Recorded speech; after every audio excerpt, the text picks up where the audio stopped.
Hello everyone, GoldenNova here, and today we've got another off-kilter topic. It seems like recently, whenever the Quasar Commander of my Patreon suggests a topic, a link in the bio by the way, helps the channel out a lot, all that jazz, they want me to cover some esoteric topic, like the upstart Goblin cards, and I'm more than happy to provide. Especially because this series of cards today is at the intersection of two aspects of the game that many people view as mistakes. Pendulums have been a much maligned addition to the game, and there are some pretty good criticisms for it. Decks that could take advantage of it were usually so much better than anything else due to their constant regeneration of monsters, though it had to be overtuned because of how many resources you would have to commit to it, creating a very feast or famine design space. It lacked any level of intuitive game design. There were a lot of tutorials on how pendulum summoning even worked back when it first came out, and I'm sure new players nowadays still struggle with it whenever they run into it. And then all the infrastructure built around them had to be reworked once their era of the game was over.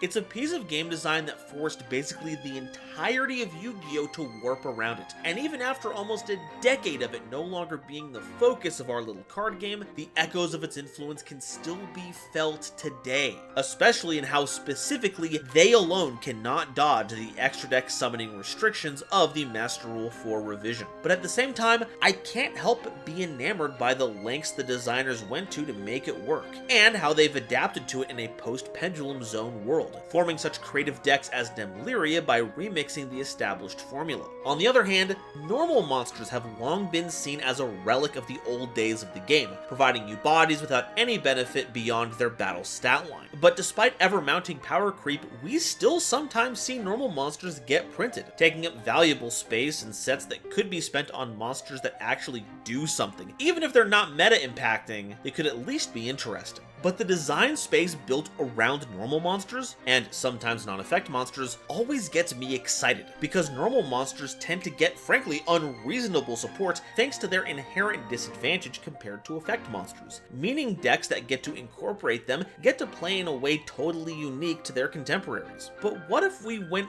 one step beyond that? What if we made normal monsters that had their own effect text? Enter the normal Pendulum Monster, all the flavor of our favorite yellow bordered friends, and all the functionality of continuous spell cards, all rolled into one.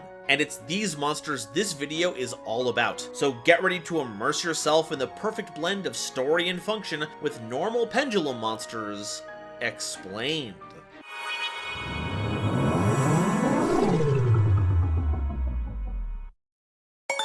Today's episode is possible thanks to viewers like you, as well as my patrons. If you like what I do here, I would super appreciate it if you'd subscribe to help us reach another wonderful milestone video. And if you want to support me directly while getting some awesome benefits, check out the link to my Patreon in the description below. So, what's the deal with normal pendulum monsters? Well, that's simple. They're normal, and they're pendulums. It says so right in the type line. That being said, we're not covering all the normal pendulums in the game in this video. Specifically, we're going over all the non-archetypal ones. This means we're not going to be talking about Metal Foes, Ignites, Glyphorts, Pendulum Magicians, Odd Eyes, Materiactor, and even a Boojin, if you'd believe it. That's because the archetypal ones need to be in context with the rest of their cards to truly show what they're all about. And thankfully, I've done a video on a lot of these cards already, though I'm gonna need some help getting to Yugioh explained for some of them. Oh look, another Patreon call to action. How did this one get in here? But that's not to say we don't have distinct groups of cards that we can talk about. Turns out, even all these French vanillas we have lying around have their own unique flavors. First up, let's take a quick glance at the monsters that, despite being given a second chance at relevance, decided to skip the pendulum effects altogether. This is made up of 4 monsters. Dragong is a level 4 Earth Machine monster with 500 attack, 2100 defense, and a scale of 7. This gong harbors the soul of an untamed dragon. It soars through the skies with an incredible roar, marshaling all those who hear its call to battle. Then there's Flash Knight, a level 4 light warrior monster with 1800 attack, 600 defense, and a scale of 7. The power of the pendulum flashes forth from this shining knight. Next is Mandragon, a level 5 earth plant monster with 2500 attack, 1000 defense, and a scale of 2. This Mandragora harbors the soul of a sorrowful dragon. The cursed tones of its wailing cause both fear and despair. And lastly, we have Fire Opalhead, a level 6 fire dinosaur monster with 2500 attack, 1000 defense, and a scale of 0. This dinosaur pack leader with a burning head of stone is named after his finishing move. I suppose simplicity was at the forefront of the designer's intentions for these ones. Flash Knight was part of the very first set, right when people were being introduced to the mechanic, while both Dragong and Mandragon came out in Clash of Rebellion, the first set of the second year of Pendulum, where things were really starting to ramp up, so a couple more simple pendulums weren't a bad idea per se. Fire Opalhead, though, came out in 2022, which was long after pendulums were the main focus of the game, but I guess having a generic 0 scale was enough of an effect to skip out on having a pendulum one. Their types and attributes are all well and good, but you need more than that if you want to stand out in a pack of the game's most eccentric cards. And hey, I'm sure the bean counters weren't too upset to see them. The less they have to spend on ink, the better.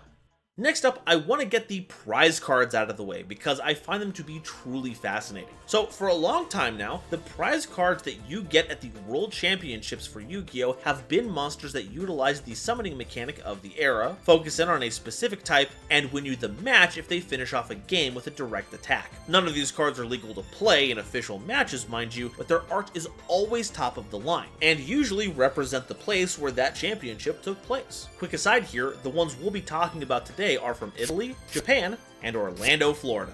For the Pendulum era, these all existed as normal Pendulum monsters, letting them have some flavor text while relegating their match-winning effects to their Pendulum side. Though, notably, all these normal Pendulum monsters came paired with another Pendulum effect monster because, well, you can't form a scale with just one Pendulum monster now, can you?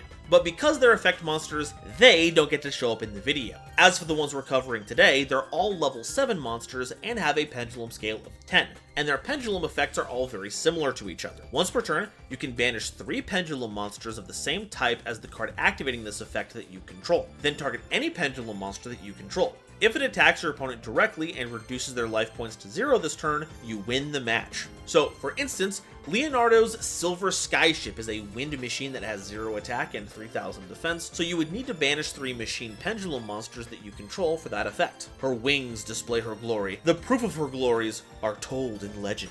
There's also Sakio, Swordmaster of the Far East, a light warrior monster with 2900 attack and 2600 defense. The dust has now settled on this greatest of battles. Hail to your victories. And lastly, we have Shelga the Tri-Warlord, a water psychic monster with 2800 attack and 2500 defense. The shockwaves of powerful battles have warped reality, allowing the proud Valiant to emerge from the dimensional sea. There really isn't anything to analyze about these since you can't actually play them in actual tournament settings, but you would undoubtedly have a huge advantage if you could make these work on a consistent basis, as you'd be able to narrow the variance of your games down, making it so you only would ever have to win one game, but your opponents would have to win 2. That being said, since you can counter by just conceding a game before the damage is dealt, it doesn't seem like that big of a deal, honestly. We should make these legal, actually. Next up, we have something that may come across as an actual honest-to-goodness archetype, the Draconias. This trio of normal pendulum monsters look out for other normal monsters, providing a number of different benefits. So before we tackle the rest of the normal pendulum pool, let's go over these so we can keep them in mind. Sea Dragoons of Draconia is a level 3 Sea Serpent monster with 200 attack, 2100 defense, and a scale of 7. And when a monster is destroyed by battle, you can special summon a normal monster from your hand. Silently creeping in from the deep sea, elite Black Ops Marine troops of the Draconia Empire wage an endless battle against the hated Principality of Dinon on the sea's opposite shores. So the cool thing we'll see across all the Draconia cards is that they'll name drop other nations that they're fighting against, which we would then see as a cycle of cards in a later set, and all of them are effect pendulum monsters but have no pendulum effect themselves, and all of their monster effects fold to pendulum monsters. Oh, and they're also all dinosaurs for some reason. As for the Sea Dragoons themselves, it's pretty cool. It doesn't care whose monster is destroyed by battle and by whom, so you can use it to replace a monster of yours that gets destroyed, or turbo out another one if you destroy an opponent's monster to push the offensive. And because there's no restriction beyond being a normal monster, you can bring out big stuff like Blue Eyes, which are outside the normal pendulum scale range of the Draconians. Though make sure you're not using other copies of Sea Dragoons to try and trigger this effect. They might look fearsome, those crossbows are not getting through anyone's armor. If Karibo can shrug off your attacks, you should probably go back to the drawing room. Dragoons of Draconia is a level 4 Fire Beast Warrior monster with 1800 attack, 200 defense, and a scale of 2. And once per turn, if a normal monster you control destroys an opponent's monster by battle, after damage calculation, you can add a level 4 or higher normal monster from your deck to your hand. Armed with muskets and iron spears, these mounted land troops of the Draconia Empire are feared by the Reptier Kingdom and other bordering nations. Hey, so this goes pretty good with Sea Dragoons actually. If a monster is destroyed, you get the Dragoon Search because it triggers after damage calculation. Then, right after that, at the end of the damage step, Sea Dragoons kicks in to allow you to summon whatever you searched. And they even have complementary scales. How swell is that? And additional copies are even competent enough to win some battles to trigger all of this, so really, as far as this pool of cards go, it's hard to go wrong. And the grip strength on these things has got to be outrageous. They're dual wielding a rifle and a spear. I don't think two-handing is in this thing's vocabulary.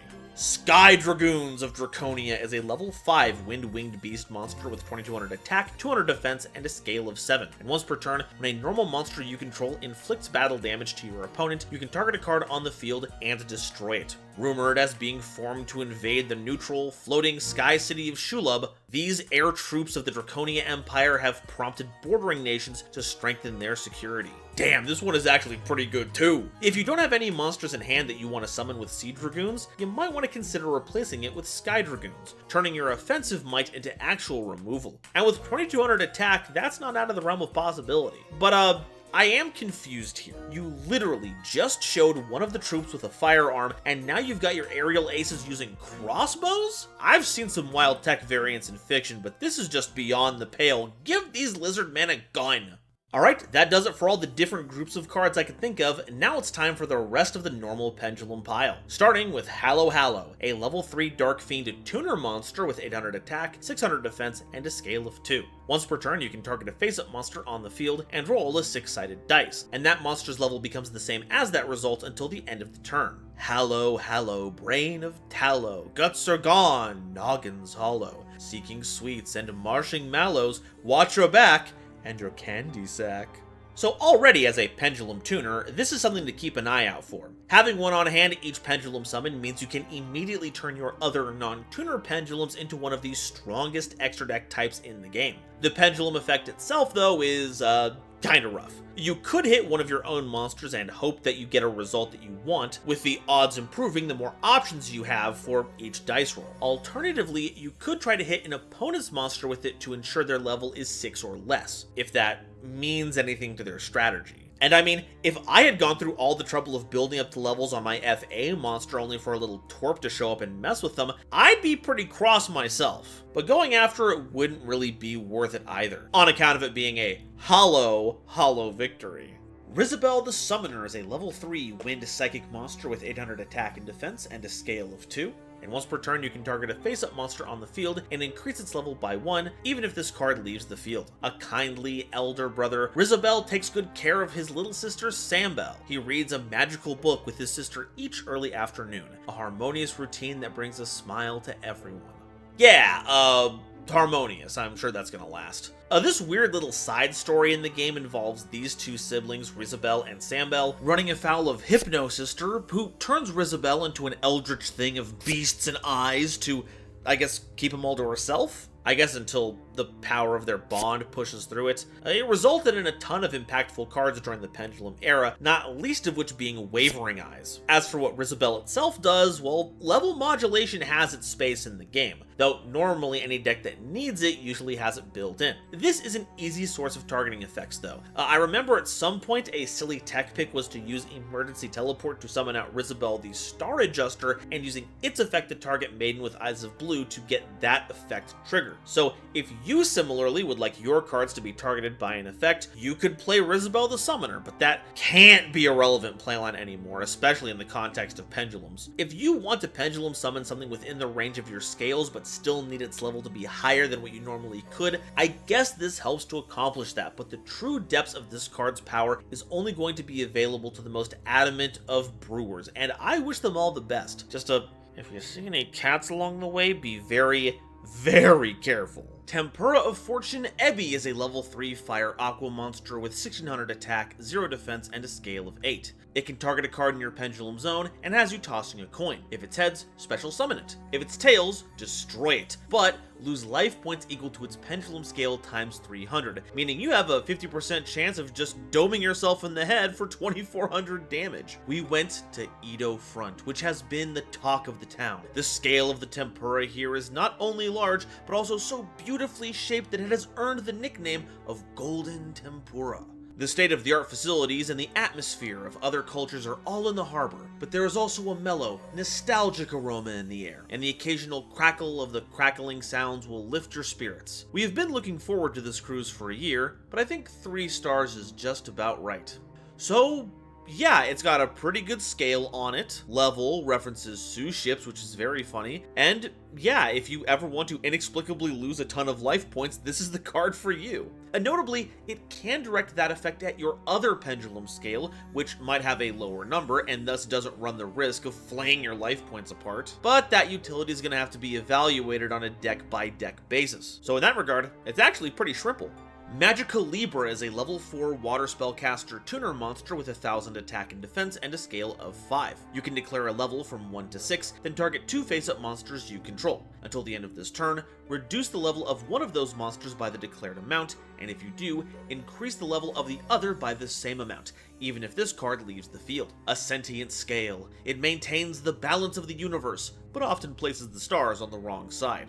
The templating for this effect is strange. Like, it has you declaring a level, but you don't use the number to set anything to a particular level, you just move it up or down. Or rather, move them up and down, since one is increasing and the other is decreasing. You know, like how a pair of scales would work. The designers must think they're so funny. But what in the heck can we even use this for?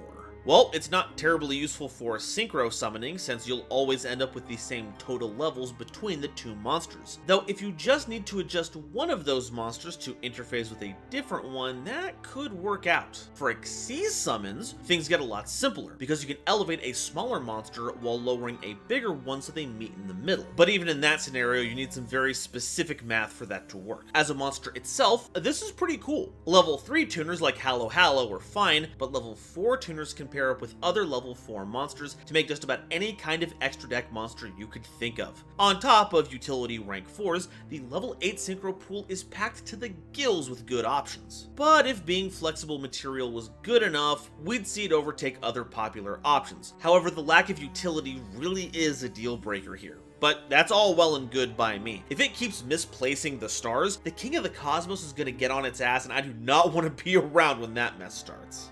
Mild Turkey is... can't believe this is real. Mild Turkey is a level 4 fire-winged beast monster with 1000 attack, 2000 defense, and a scale of 7. Once per turn, you can roll a 6-sided die, and until the end of this turn, reduce this card's pendulum scale by that number to a minimum of 1. The taste of victory will bowl you over. So it's a bowling and a Thanksgiving reference all bowled into one, but it gets even worse, because we also have another food and holiday-based pendulum monster with a complementary effect to this one. Ghost Beef is a level 7 dark beast monster with 2000 attack, 1000 defense, and a scale of 4. And once per turn, you can roll a 6-sided die, and until the end of the turn, you increase this card's pendulum scale by the number rolled, maximum of 10.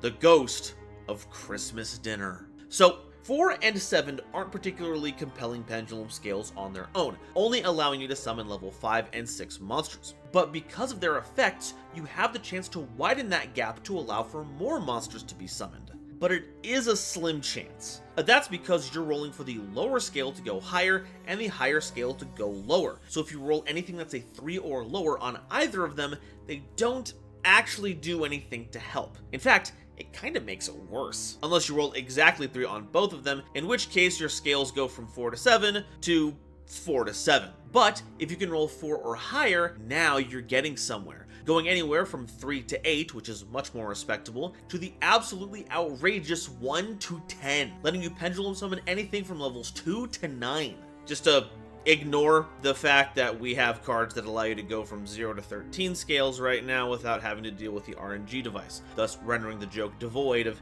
any and all purpose. Aside from, of course, reveling in the idea of lunch meat performing silly tasks.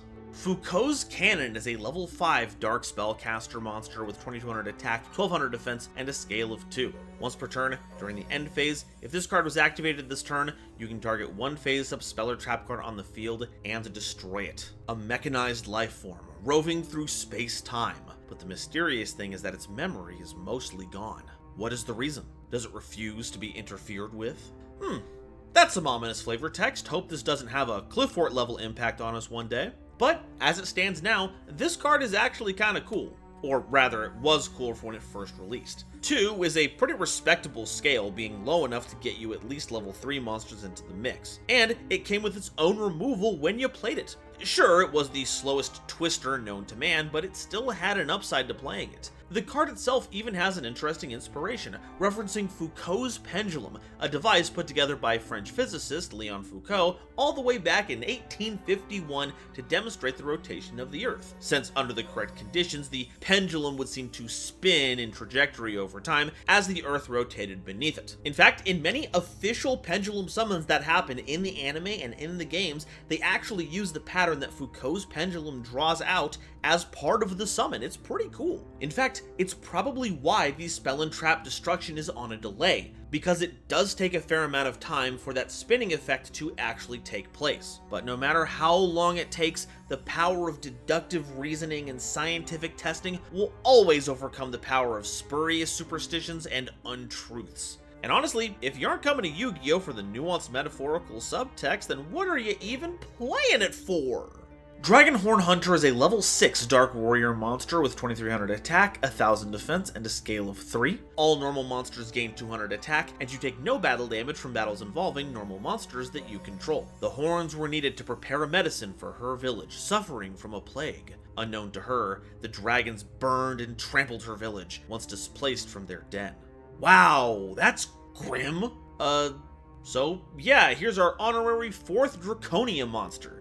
Granted, it should have a scale of 2 to go along with base Dragoons, but it still provides generic normal monster support and fits within their usual scale so you can keep pendulum summoning it. Strange that the 200 attack boost applies to all normal monsters, not just your normal monsters, but if your opponent is playing normal monsters, I think you'll be just fine. There really isn't much else to add here in terms of their utility, though if you're in the mood for some more tragedy, this is not the end of this card's story. A quick tangent here, because I don't know when I'll ever have a chance to bring this up again, but we would later on down the road get the next step in Dragonhorn Hunter's story, Dragon Core Hexer, a level 8 Dark Dragon normal tuner monster with 2300 attack and 3000 defense. Many years of dragon slaying have bathed this huntress in countless amounts of blood. Each drop gave her more power, but at a terrible price, as her cursed body now spreads the dragon taint like an epidemic. No village will take her in, and she no longer even remembers what inspired her crusade in the first place.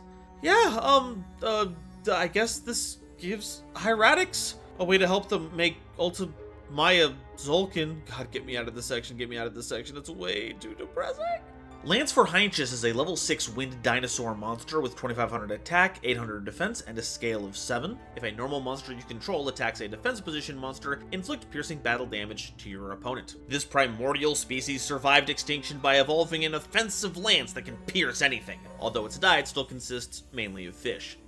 So here's the unofficial 5th member of the Draconia series. See, the pendulum scale even fits the pattern this time. Piercing damage is nice, but is far better once you've established an actual big threat, so I wouldn't like to see this deployed until you've got an actual threat on your board. It's otherwise a decently statted monster, and would actually have its legacy continue when it came time to build out the Transcendosaurus archetype. That theme loved referencing level 6 normal dragon monsters, and I guess because the dev team were too cowardly to reuse Sword Arm of Dragon, they had to pull from a more modern example, and that's how we got the Xyz monster Drillignathus. And honestly, it's hard to find a drill that can pierce the heavens better than one that's already hanging out in the heavens. Think of all the gas you could save without having to do that commute. And that's a wrap on normal pendulum monsters. While the more impactful examples of these cards are focused more on their archetypal forms, the remaining normal pendulum monsters are an expression of the game experimenting with a design space that's not been fully realized, seeing what goofy stuff it can get away with,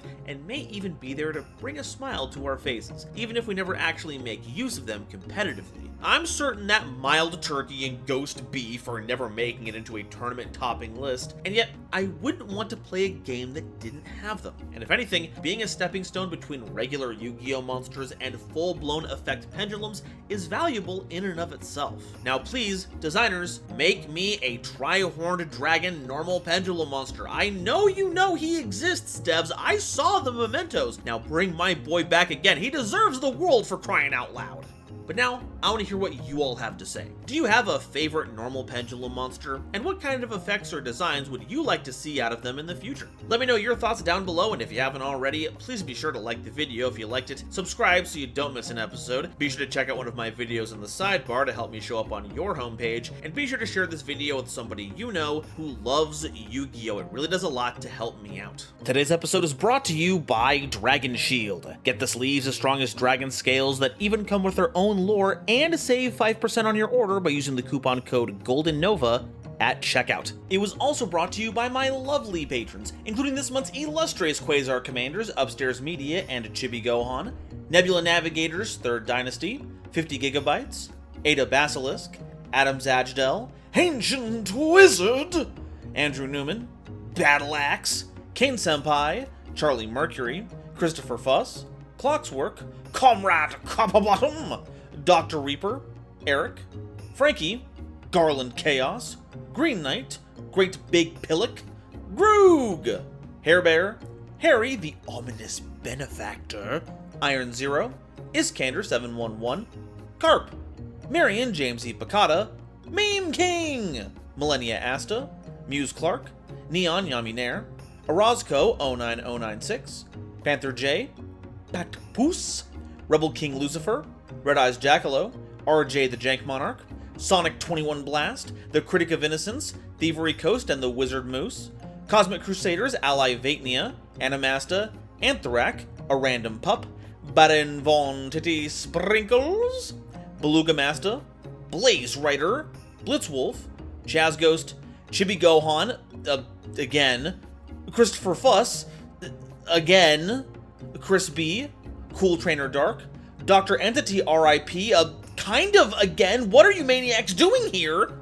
Eki Bullock, Eva Padilla, Herbal D, Inblink, Kale the Dragon, Lobomaru, Manga Pages, Martin Moore 2468, Natiel Lee Alexander, Nitromo, Not Al Gore, Nyx, Obsidian, Pombo, Rhyme Kairos, Shwenny, Shizuki Nijimura, Simic Toadstool, Sir Knight JCB, Sphilia, Stephen Williamson, The Legendary Raven, The Phantom Knights of Shitted Pants, The Queen of Time, The Gene, Tiger X2476, Tristan O'Meara, and Zaldreka, as well as the wonderful Starlight Explorers you see on screen now. If you'd like to help me in my journey to cover all of Yu-Gi-Oh's archetypes, get my videos early, be a part of these credits and other awesome perks, it would mean the world to me if you would check out the link to my Patreon in the description or consider joining as a YouTube member. And if you'd like to get your fill of even more normal pendulums, check out this video where I cover Metal Foes. It even comes with its own musical number. Thank you all so much for watching, and I'll see you next time. Bye-bye.